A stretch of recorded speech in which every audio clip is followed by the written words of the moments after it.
माता जी को बीच में लाओ। तीर्थास्पदं शिवविरञ्चिनुतं शरण्यं प्रेत्यार्तिहं प्रणतपालभवाब्धिपूतं वन्दे महापुरुषते चरणारविन्दम्।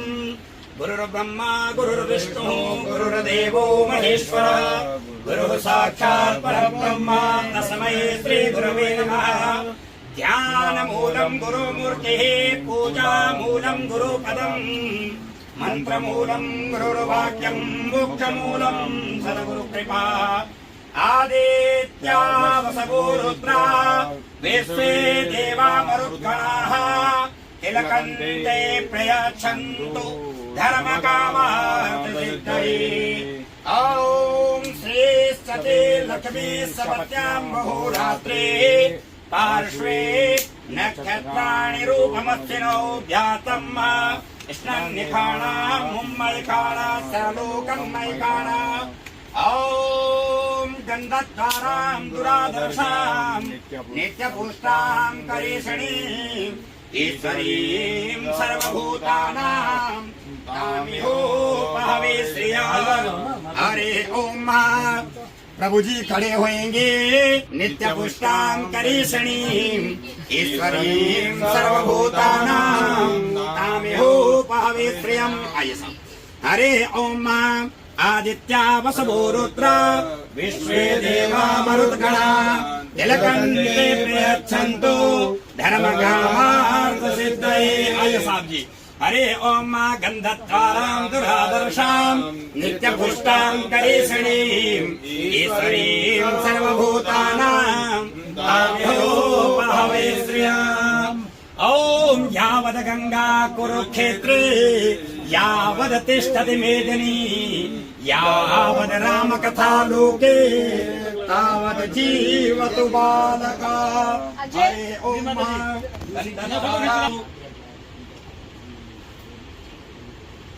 इस सब की सूत्रधार हमारी माता जी है।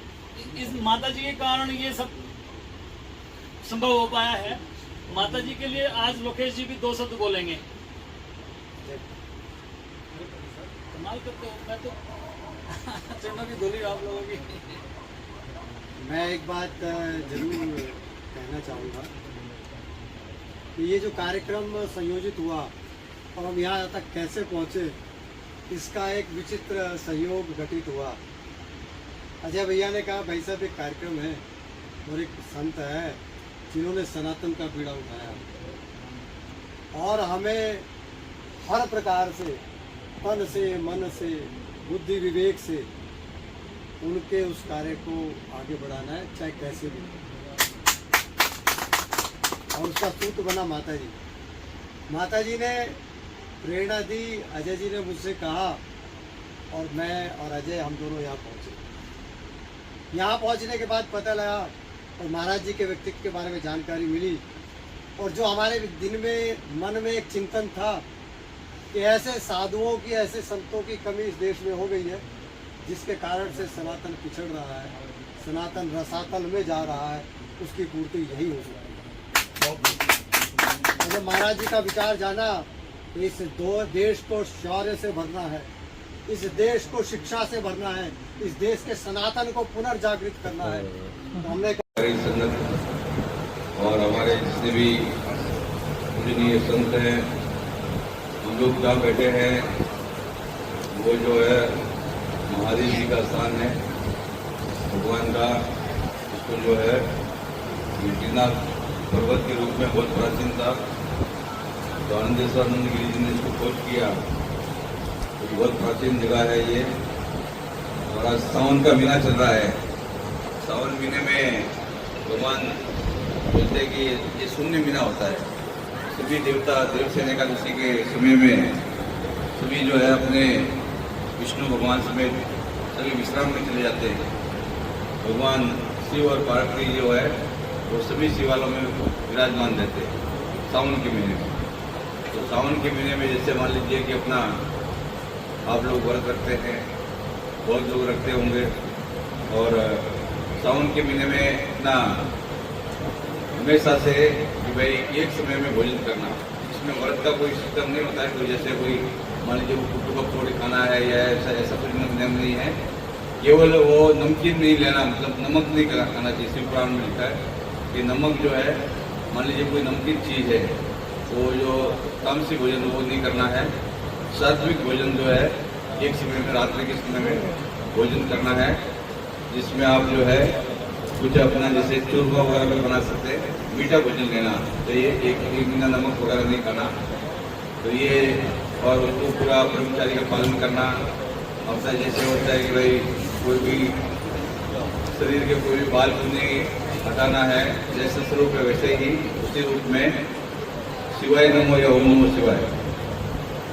और जो हमारे जैसे ब्रह्म गायत्री होती है, शिव गायत्री, तत्पुरुषाय विधिमयी महादेवाय धीमहि तन्नो प्रचोदयात्, ये शिव गायत्री होती है। इसको जपना बोलते हैं कि अपना ये जो है ओम नमो शिवाय जो है, बहुत से लोग ऐसे शास्त्रों में विधान है कि सन्यासी है, ब्राह्मण है, उनको ओम लगाना चाहिए, और दूसरे किसी को भी ओम नहीं लगाना है। नमो शिवाय, नमो शिवाय जो है जाप करना, शिवाय नमो या नमो शिवाय से जाप करना चाहिए, ये विधान है। और 27 दिन में बोलते हैं कि नमो शिवाय जो भी निरंतर जपता है उसको सिद्ध हो जाता है। तो ये सावन जो है 29 दिन का है। तो आपका इस सावन में जितना भी आप जाप करें भगवान महादेव जी का, शिव का, तो वो अपने आप में भी सिद्ध हो जाता है अपने आप में। और हमारे ये जो अपने आनंद जी ने बहुत गंभीर कार्यक्रम यहाँ पर किया है, और ये देखिए आप अपनी बड़ी संगत के रूप में है। इन्होंने बोला है कि जो बोल रहे थे भाई जगह का कम हो सकती है, जो हमारे जिलों में कम नहीं है, बोलते हैं कि जिसमें वो जो है बोलते हैं कि भाई जिसमें भाव नहीं है पत्थर है, मनुष्य नहीं है, तो भाव होना जरूरी है। भाव होने से ही कहते हैं कि गमों के आंसू बाल बाल करते हैं, जो उसमें बनेंगे रंग, किसी को डाल के देखो, फिर देख देख की बनी हुई होगी कम, किसी का पैर का कांटा निकाल कर देखो। तो ये जो है अपना विशेष रूप से हमारे जो शास्त्रों में है कि हम लोग जो है हमेशा से कि मोहन से जीव लोग जीव बुधा सनातना, हम सभी सनातनी हैं, सभी सनातनी है, और हम सभी एक तरह से प्राचीन समय से ही सब हिंदू है। जो भारत में रहने वाला है, जो भारत मतलब हिंदुस्तान में रहने वाला हिंदू है, वो चाहे किसी भी जाति से, किसी भी धर्म से संबंध रखता हो, तो वो जो है पूरा एक तरह से हिंदू है। क्योंकि मान लीजिए कि इंग्लैंड में रहने वाला है, अमेरिका रहने वाला अमेरिकी है, नेपाली में रहने वाला नेपाली, भारत में रहने वाला भारतीय, तो वो हिंदू है सभी अपना है, सारे भारतीय। और देखिए कि अपना कि हिमालय से लेके जैसे यहाँ बहुत से पहाड़ी लोग भी अपने हैं, निवास करते हैं। तो बोले कन्याकुमारी में आप लोग गए होंगे बहुत लोग, कन्याकुमारी कितने लोग गए? हाथ उठाओ ऊपर है। हाँ, ये बहुत लोग गए कन्याकुमारी में। गए तो आपने विवेकानंद जी का वो जो मंदिर है वो देखा आपने, विवेकानंद मंदिर। विवेकानंद मंदिर से वो जो जहाँ पर विवेकानंद जी ने 3 दिन तप किया था, साधना किया था, उससे पहले भी वहाँ पर जो है प्राचीन समय में एक वहाँ पर आप गए होंगे तो ऊपर देखते होंगे तो एक पैर बना हुआ है, माता जी का पैर बना हुआ है, वो उसको श्रीपाद शिला कहते हैं। तमिल भाषा में भी और संस्कृत भाषा में भी श्रीपाद शिला। तो बोले माँ भारती जी ने वहाँ खड़े रह